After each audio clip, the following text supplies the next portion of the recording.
As many individuals, I work, and so at my organization we were faced with how we continue to operate during COVID-19. I work at Jacoa, and we are considered an essential organization, so we obviously had to adapt and establish different policies and procedures in order to continue to operate and do so for safety with our employees and clients in mind. And then personally, I have a son who was enrolled in the school system, and then when the schools shut down early in the spring, that presented a bunch of different obstacles from being a working parent, and then it just kind of the different things that you run into when life suddenly throws you challenges that you aren't anticipating, and you stop and realize all the things that you took for granted maybe, and all the times that you maybe said no to things that now you wish you hadn't said no to so much.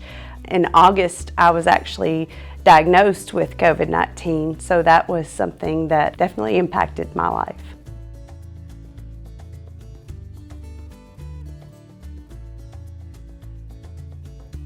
I started to feel symptoms. I said they were similar to probably what everyone feels occasionally. I had a sore throat, and I just felt exhausted. I had to take a nap, and I took like a 2.5-hour nap, which wasn't really my norm. And then I had a really, really bad headache, and I just felt like something wasn't right. And so I decided that I would rather be safe than sorry, so I would go get a test. And I'm glad that I did, because I was actually positive. And that's one of the things that I would tell everyone, to really listen to your body, because your body will tell you a lot of times when something's not right. And I'm glad that I did. I'm glad that I listened. I didn't try to fight through it. And I was able to catch it early on. No one else in my family was affected. Because we were able to catch it early on, my son was able to quarantine with his father for his 14 days that he needed to quarantine, while I was able to isolate for my 10 days. I think as a mom, that's the hardest part, is being separated from your child. But if you know that's for their own safety and their health, that makes it worthwhile.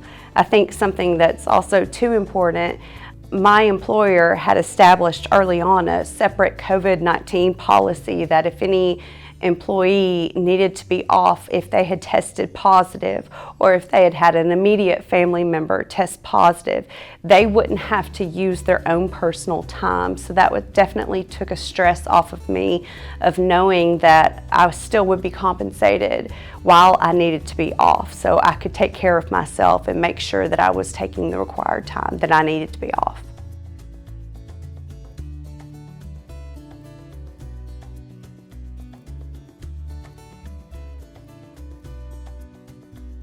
My son was actually enrolled in the public in-person learning until the school system kind of made the change abruptly, and then we decided to transition him from public to private school so he could still receive the in-person instruction.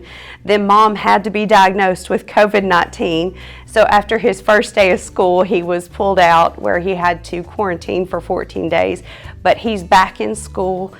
His school does a great job of every morning doing check-ins, health screenings, doing the 6 feet social distancing, really maintaining proper etiquette as far as contact tracing, trying to really separate children from unnecessary contact among different grades. I've really been impressed with that, and I think they're doing a good job so far in wrangling the children.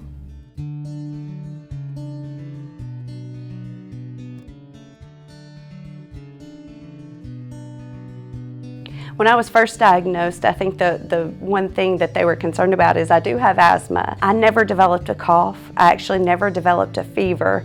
I was exhausted. I tell people that when I first was diagnosed, they said, well, just rest and watch Netflix. But I tell people I was too tired to watch TV. And it sounds funny, but it's almost like you're too tired to even sleep.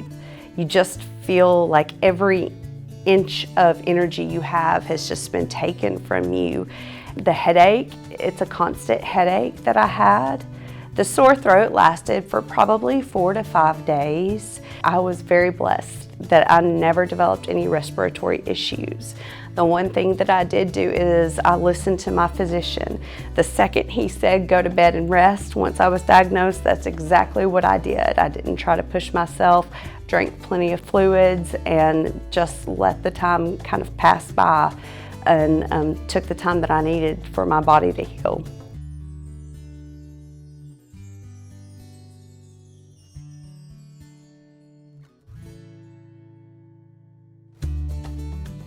Like a lot of workplaces, we've definitely implemented a lot of safety and health precautions, a lot of pre-screenings, health screenings for incoming clients and our employees. It's not just about individuals coming in, it's about our employees coming in. We developed a separate COVID-19 policy should an individual, an employee test positive. I think that's important too, because we don't want any employee to feel like they don't have the time they need to take off if they need to take off. We've developed obviously a lot of cleaning strategies, sanitizing strategies, and it's definitely practices that I think are going to be in place for a long time because it makes our environment healthier and safer.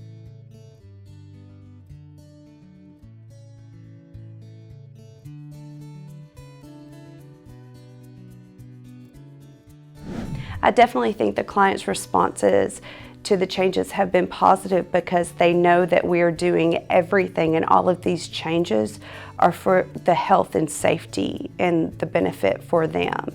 And they know that we're doing this for them.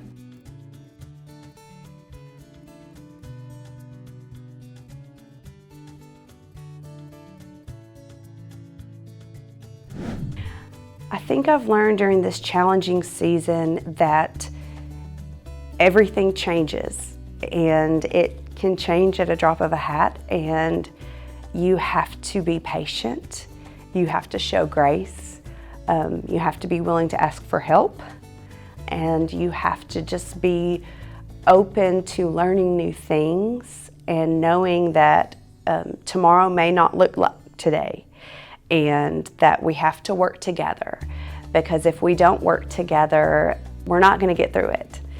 We're not going to figure this out. And right now, we may not have all the answers, and that's okay, but we will get through it.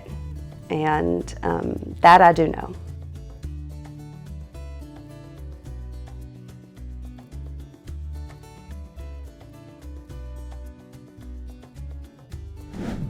I would love to see post-COVID more and continued empathy for each other, especially for each other's situations. You know, we had school shut down. We had a lot of working parents that had no other options for childcare. That's when we really had to rally together to help a lot of our neighbors, a lot of our coworkers. I think even after COVID-19 is, quote, gone, I would love to see that empathy continue to where we can ask for help from one another. We're not ashamed, we're not afraid to say, I'm in a situation where I need help, and we step up. I would love to see where we're compassionate, where we see a challenge, we see a situation, and we're proactive in coming up with solutions. That's one of the things in this community where when this first started to kind of hit Jackson-Madison County, there was a team that was developed that started to implement various plans for the community, and I think that's something that should continue, where we are proactive in developing things to make our community better. And I would love it if we just kind of took a step back and realized that there are going to be times in our lives where things come across and we're not going to immediately have the answers, and there's going to be uncertainty, and it's scary and it can be terrifying. But as long as we have the mentality that we can get through it if we're a team and we work together, we may not always agree, especially on the path, but our end goal should be the same of taking care of each other and sticking together as a community, then I think we'll definitely come out stronger in the end.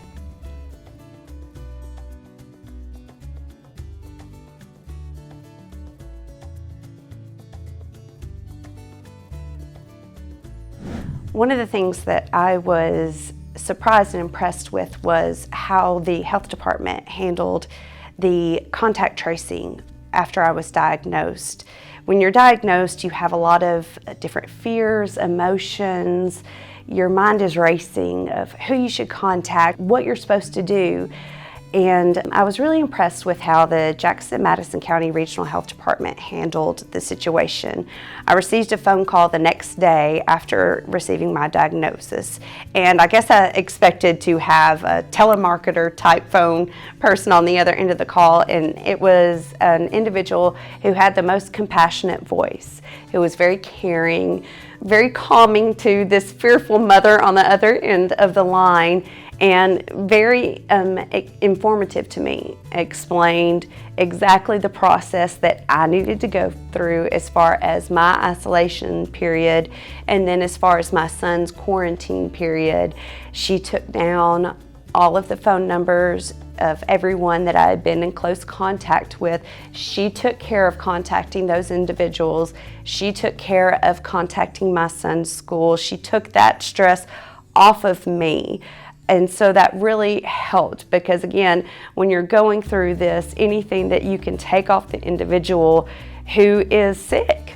You're sick, you need to focus on getting well. That's something that's really helpful. And I think right now there's a lot of criticism on anyone that's really involved in the process of COVID-19. And from my standpoint, I can't give enough praise to the experience that I had with the health department and how they helped me. And even after that phone call, receiving text messages, checking on my progress, checking on the development of my symptoms and recovery, so then they could update their statistics and data. And it helped me then later on, as I'm keeping up with the data that's being released, understand where it's coming from.